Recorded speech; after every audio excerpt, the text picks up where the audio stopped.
Hello, everyone. Welcome to another CGTF Professional Profile, episode number 5. Here with Curtis Nelson, and he's currently in Richmond, BC. Hello, Curtis. How are you? I'm doing great. How you doing, Mark? Good. So happy to have you here, and I'm thrilled to kind of interview and share your story a little bit. You and I have only known each other a few years, but it bonded really quick. We've got a lot in common and share some similar passions outside of golf, even basketball for sure. Curtis, where did you grow up?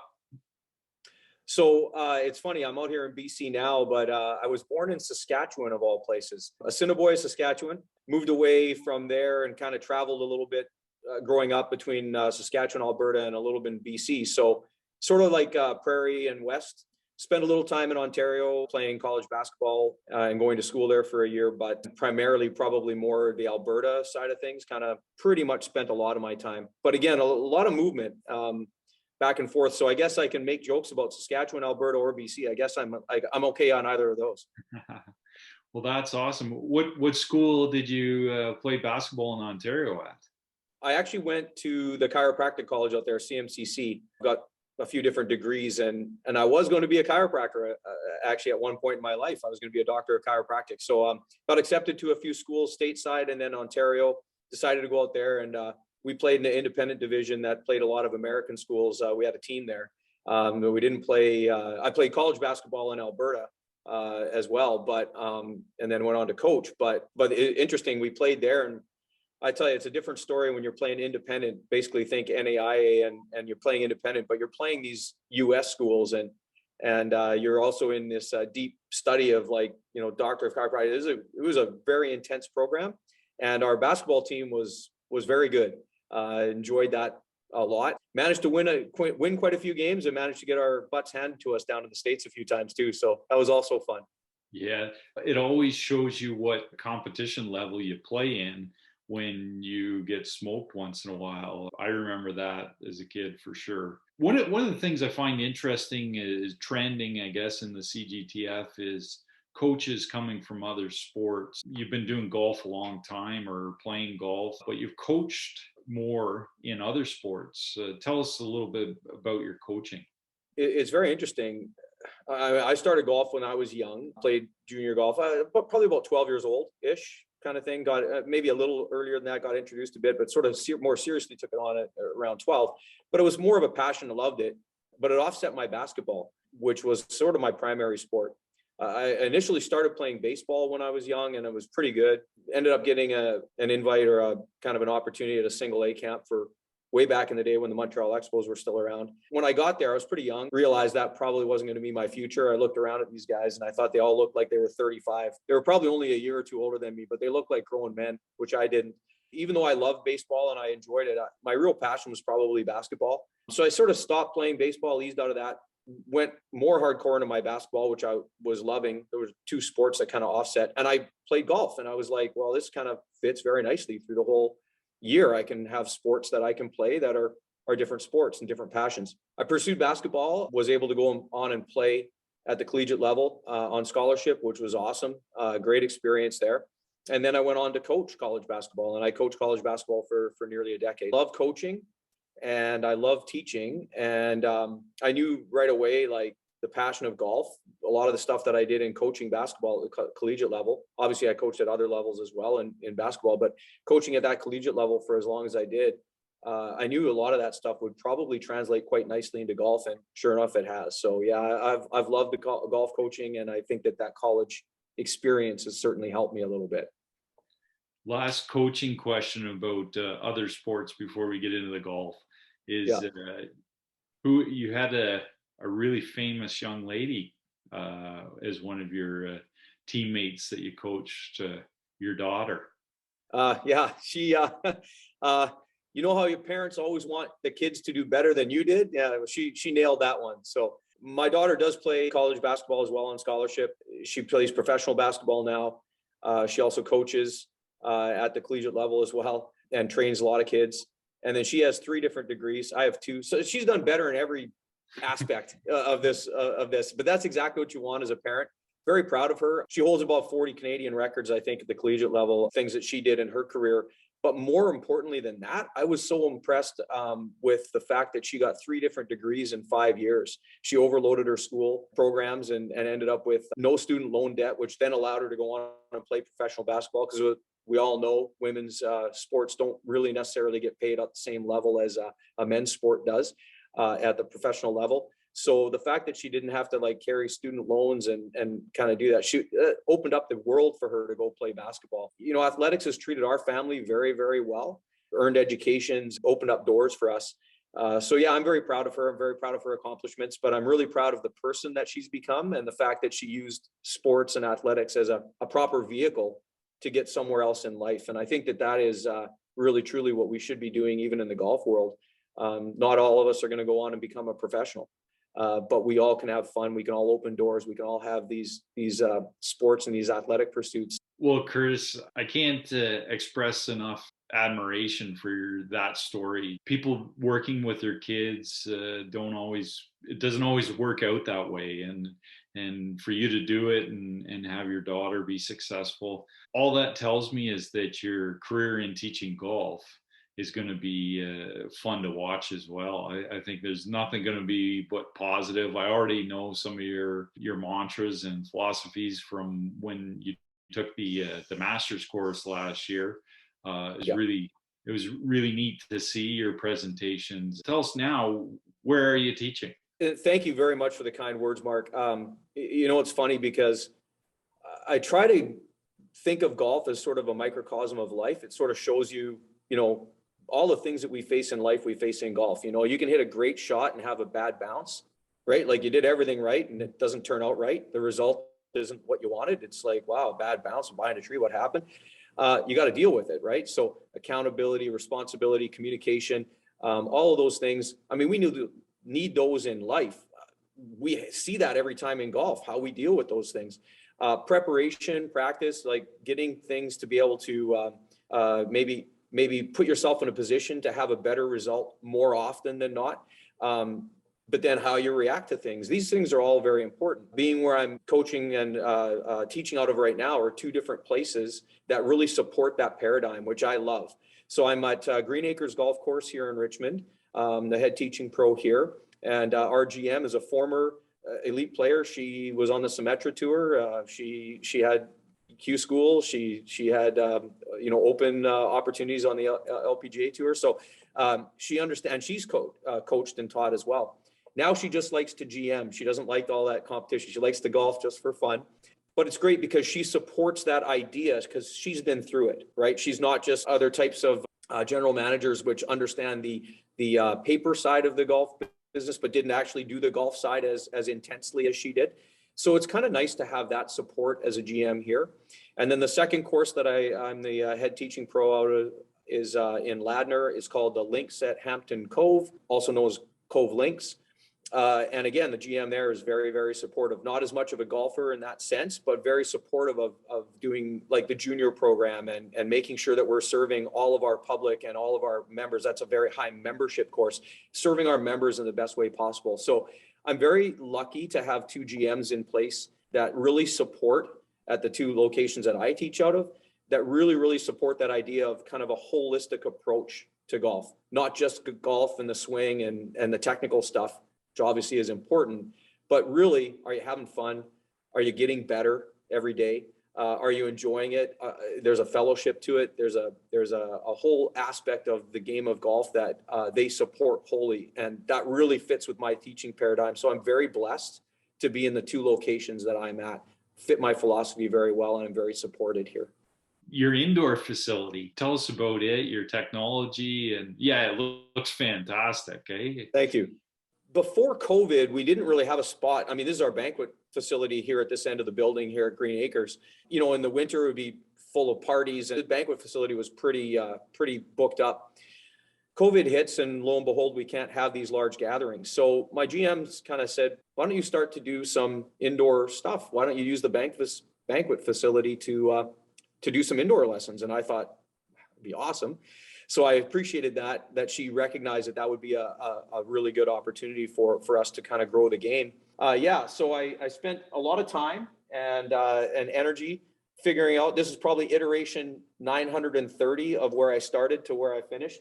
And the funny thing is I scrapped the first 929 of them. This was the last version and it's completely different, but it actually turned out really well. So I've got a really nice hitting bay set up with a couple of good impact screens and then some side canvas there. And I'm using the Flight Scope Mevo Plus this year, which has worked out extremely well. Very, very happy with the technology that I'm getting from that. So went from a more camera-based system that I had before to this more radar-based system, and I think it's been a real blessing. So my students have all said it's been great from last year's upgrade to this year's upgrade for the indoor space. They're just extremely excited, and yeah, the feedback's been great. So inside there, you're doing lessons fairly frequently, but are you practicing as well? The great thing is I get to practice as much as I want to, so it's pretty much every single day, which is awesome. The Flight Scope Mevo Plus has 5 courses built into it. There's no monthly fees or anything. It sounds like I'm working for them, but I literally love it because I can play 5 different courses for free. I can practice as much as I want. I get all the feedback and the numbers that I need for that feedback loop of teaching. So even myself, I can kind of work on some things and that. It also takes video of your swing, which is a real good bonus. When I first was looking at the different options, Flight Scope, I didn't really know about that option. And then later you find out, oh, you can kind of hook it up and it actually takes video and it clips it for you. So a second or two before, a second or two after. So the amount of editing I have to do on any that has cut down immensely. I can just have it auto edit for me, even in a lesson. I've just been really happy, but yeah, I get to practice as much as I want to. My game's coming through the roof. I love it. I can't wait to get back outdoors. And you can take that outside too, eh? You can, yeah, because of radar based. So the one limitation I had with the camera based system I had last year was outdoors. It doesn't work very well, right? The lighting of the outdoors, the camera, it's hit or miss. Whereas this one, because it's radar based, it's awesome outdoors, and I can have it hooked to my iPad or to a TV, or in this case to a projector. So I can just take this out to the right out to the outdoor practice area. Yeah, that's really cool. Yeah. A lot of people be envious about that setup you have there and the relationship with your GM too. It's a very good point because unless you have a GM that's really supportive, then of course you're finding, maybe you find your own space, right? But then there's the overhead cost and the other things you have to kind of look after that sort of fall solely on you, right? When you're able to do it out of the course that you're teaching at or that you're at and you have support from your GM, it does open up an opportunity. She just wants to see the game grow, right? She loves the game. She wants to see people happy. She wants to see people sort of like our ladies league and our men's league and stuff. I work with them. She's really happy with that. She can offer that to the leagues that we have and the groups that we have and the membership that we have. So I think it really works out very nicely for everybody. I'm pretty blessed to have this space for sure. Absolutely. So what's the next plans? That's a great question, and I'm glad I have a great answer for it. At least I think it's a great answer. In the world of golf, we spend a lot of time technically teaching as teachers. I mean, this is my passion, is teaching and coaching. But there's also the other stuff that is just fun around golf, like things like travel, right? Like going to a course that you've never played before, seeing a part of the country you've never played before, testing out new clubs, seeing what works for you, what doesn't work for you, and not necessarily in a sales type of way, not doing I'm going to sell you this club sort of thing, but more like literally like, are you better with a 3-iron or 4-iron or better with a hybrid? Like, are you like, let's try it out. Let's see what goes on. Like just having that fun experimentation. As kids, we used to play games all the time with no rules around them, right? I mean, we had these opportunities to go out and like no adults around to kind of like, you just made up the rules in the playground, right? Go play pickup basketball and was that a foul? Was that not a foul? You didn't look the official. You kind of worked it out.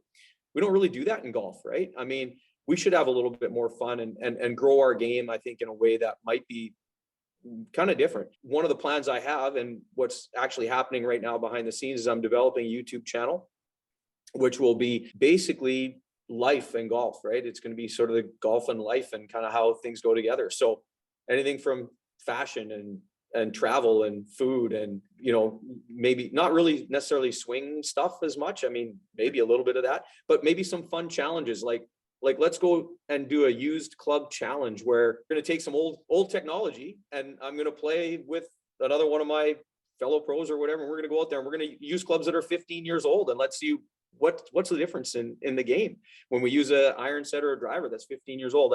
Just fun stuff, maybe introducing a few more different things. Golf doesn't always have to be stroke play. Let's talk a little bit more about match play. Let's talk a little bit about Stableford kind of scoring if we're going to go out and play. Let's go out and just let's figure out ways that we can make this game a little bit different, and not just always about stroke play. Paid my $60 on the weekend. Let's go play stroke play. Oh, I sucked. I had a bad round today. Like, we got to get golf, I think, in a different manner, kind of like we did as kids. This is what I say to a lot of my students too. When they ask about that and they want sort of maybe an idea of what I'm getting at, I'll ask them this question, and maybe I can ask you this question, Mark. Tell me what you got in grade 10 in your exam in February in math. Well, I can tell you this. It wasn't until my final year of college that my marks went up. And See? yeah, and it's an interesting point is, the journey along the way is just a journey. And I guess my final year was kind of like, man, this is what I want to do. And I got excited about school, and I started to get better. You're right on the money. And the really cool thing is, like, I bet now, after all these years that we've been out of grade 10, like, I can't remember what I got in grade 10 math, right, on that one exam. But you know what I can tell you what, and I bet you can too. Tell me about your grade 10 math teacher. Yeah. Yeah, you could kind of think back and you can remember, oh, he was a bit of a nerd, or he was a bit of a cool guy, or she was really awesome at this, or, she always came in and did this at the beginning of class. Like you can remember the experience, but you don't really remember the result. Right. And I so I think that becomes an important piece.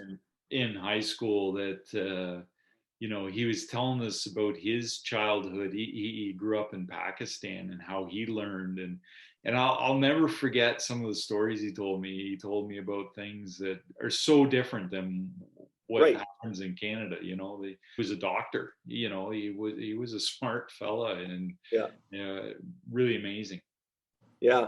And it's so interesting that golf, because I think, again, we watch golf on TV, right? And we see these scores that people shoot, and then we see that it appears that no pro ever misses a shot. I have to remind golfers and say, look, not everybody, not even the PGA players and the LPGA players at the top of the, top 1% of the 1%, they have bad rounds. They just don't show the guy who shot 81.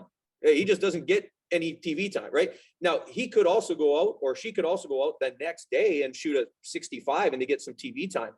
But there's like a 18 stroke swing in there, right? I mean, it's just 13, 14, 18 stroke swing. I mean, that happens to us too. Right. It just so happens that most people then do like a 90 to 110 or a 99 to a 115 or whatever, but it's the same amount. It's the same ratio. Right. We have to get out of our mind that golf is this perfect sport that is always based on score and result, and that the process and the journey that we have to appreciate when we're doing it. And that's going to kind of be what the YouTube channel is going to be about. And it's also going to be what we're going to do a podcast as well. And that's going to be doing the same thing. And we're going to try to just really kind of connect to people on that level, because I think that, sure, technically, nobody wants to suck. We all want to get better at, that's why we do lessons, right? I mean, nobody wants to suck. You don't have any fun sucking at something. However, there's other things that are involved with the game of golf that I think we need to focus on as well. And that's kind of been my mandate that we're going to be doing in 2022 and beyond. So watch for that. That's the future plans. And we'll see how that all goes. We'll probably make a few fools of ourselves out there, and that's part of the process, which we love. Well, Curtis, it sounds like you have fun doing what you're doing, and you have a real good idea on how to help people improve. And it's not all about swing mechanics, and you're an example of that. And I'm sure your clientele and students, they appreciate that. So, just congratulations on being you and being successful, and, using those degrees, and yet not being, I guess, humble, that you're here to help them and not talk over them. And that's something that's impressive. Thank you. I mean, I think going back to one of your original questions of, how did that other, coaching in other sports helps in golf. And I think that that's the case. Like, I always felt when I coached at the college level for basketball in particular, although at every level it applied to, but especially at the college level, nobody was coming to pay see me coach. Nobody was coming to pay to see the official. I mean, maybe the official's mom or my mom or something like came to watch me coach. But other than that, they're coming to watch the kids play. I mean, it's about them, right? And so my job as a coach and my job as a teacher is to help you become the best version of yourself, right? I'm just a guide, right? I'm just going to be there to help you with that journey. It's not about my ego. It's not about anybody's ego. It's in fact quite egoless. And I appreciate you recognizing that, because I think that I would do my best coaching if nobody really knew my name, first of all. Secondly, I could just fall asleep on the bench in a basketball game and wake up in the fourth quarter and take a look at the clock and, hey, we're up 20 and keep going, girls, or keep going, guys. We're doing great. And the same thing in golf. Like I don't want people thinking about massive swing mechanics when they're out playing. I want them to appreciate the game. They may remember a few of the things that we talk about and a few of the fun ways that we teach. I know it maybe sounds selfish, but I like golfing too. So I don't want to stand in here and teach you for endless hours. I want to come and join you on the course. I want to come and play. And I think if we keep that sort of egoless approach to teaching and how can I serve you? How can I help you get better? How can I help you become the best version of yourself? That's what I try to strive to do in every single one of my lessons, in how I plan, in how I prepare, and how I want to kind of offer that to my students. So my hope is that that's what they pick up. And I think the feedback that comes back to me is that there's always ways that I can improve and get better. And that's what I'm striving to do. But again, that YouTube channel, the podcast, and some of the things that we're going to be doing this year, I think is going to be a lot of fun. And it is going to really kind of go in that vein. All right, that sounds awesome, and I look forward to watching the YouTube and the podcast. You're going to be a guest on that YouTube channel. You know that, right? Curtis, thanks so much for sharing your stories, and I'm sure people are going to love watching this and get energized by your ideas and how to keep it simple and how to connect with people. And I think it's all been really well done. So. Thank you so much, Mark. And thanks for your support. The CGTF is amazing, and it always starts with who's kind of up at the top, and you and Jeff, everybody that's involved with it at the top. It's just a first-class organization. So I want to thank you, because I'm better because of what you guys do. So honestly, it goes through both ways, every direction. It's awesome. And I really appreciate all the things that you do, Mark. Well, thank you. Thank you. We're going to say goodbye now. You got it.